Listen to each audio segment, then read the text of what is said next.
There is a part 2 of this story. Hang on one sec. I just want to do this. Oh, sleepy. Oh. Sleepy croissant. Sorry. I just needed that for a second.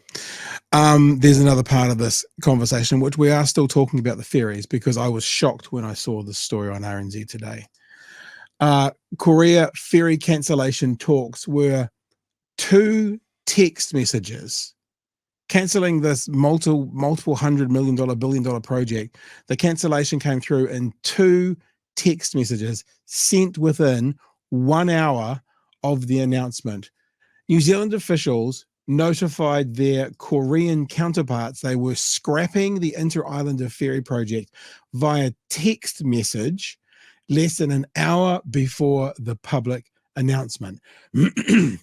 That's despite the Ministry of Foreign Affairs and Trade earlier warning ministers cautious talks with South Korea would be required. So MFAT saying, guys, kid gloves, you got to handle this really delicately and gently.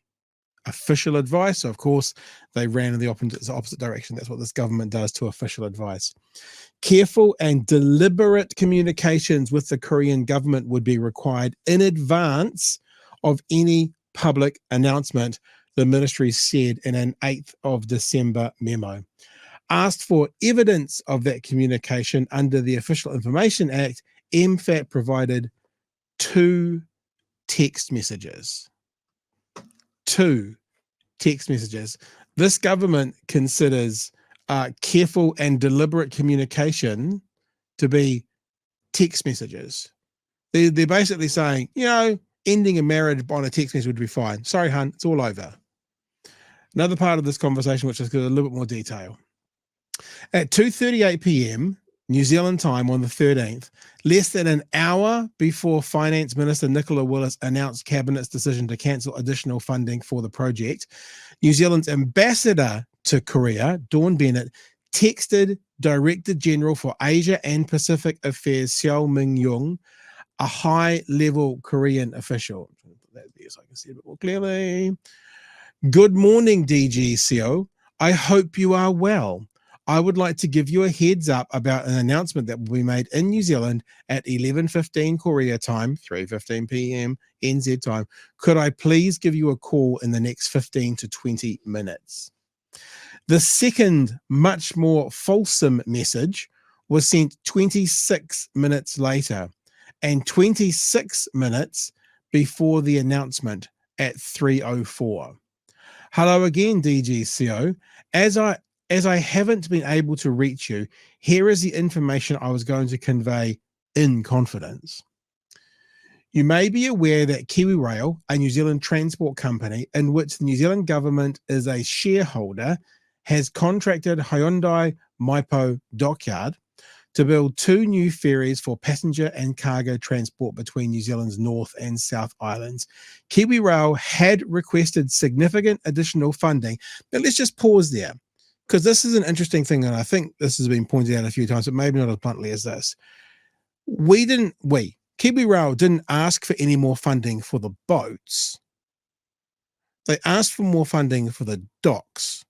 Correct, Joey? Because the contracts were in place. That's my understanding. So what they're basically saying, this government, is, hey guys, you know that contract we've got with you and that price that we've negotiated and that price that you're standing by, we're going to cancel that because of another issue we have somewhere else.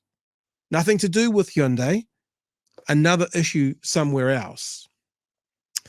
So I've just lost my place because I haven't highlighted it. Kiwi Rest had requested significant additional funding from the government to address the cost escalations in their overall project to replace the inter-island ferries. Yesterday, the recently elected coalition government declined that request for additional funding. This is likely to have implications for the scope of the project by Kiwi Rail. This is still in a text message, remember. What happens next is a matter for the board of Kiwi Rail. We will keep in touch with you as decisions are made. Note that the government's decision on funding is no way a reflection on Hyundai Mipo Dockyard as the contracted shipbuilder. At least the this person is trying to be a little bit diplomatic. Hmm. Only 21% of the escalated costs are associated with the replacement of the ferries. The bulk of the cost escalation related to upgrading harbourside infrastructure in the ports of Wellington and Picton to accommodate the new larger ferries.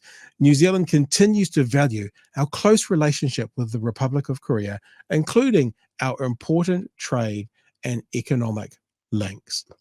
That was all the second text message, Chewy. I mean, dumbfounded. Just dumbfounded that this is how this government operates. Like, I mean, say that it was a locked-in decision from the government. Yes, we're definitely going to cancel this project.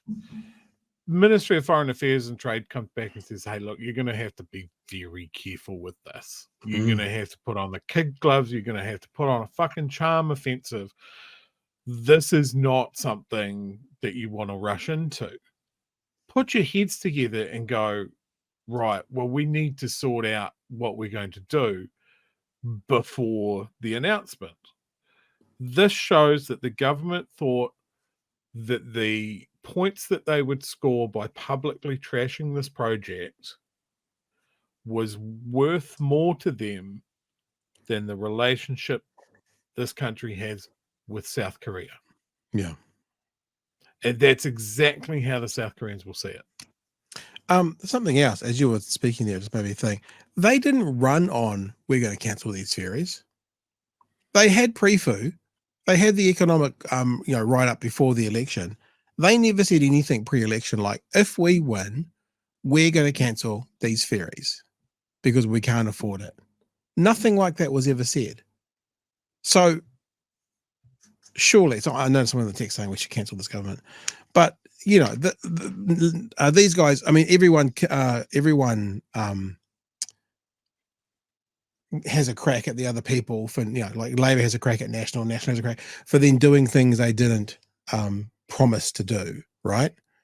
But this is a big one because this is going to impact the country for the next 10 years.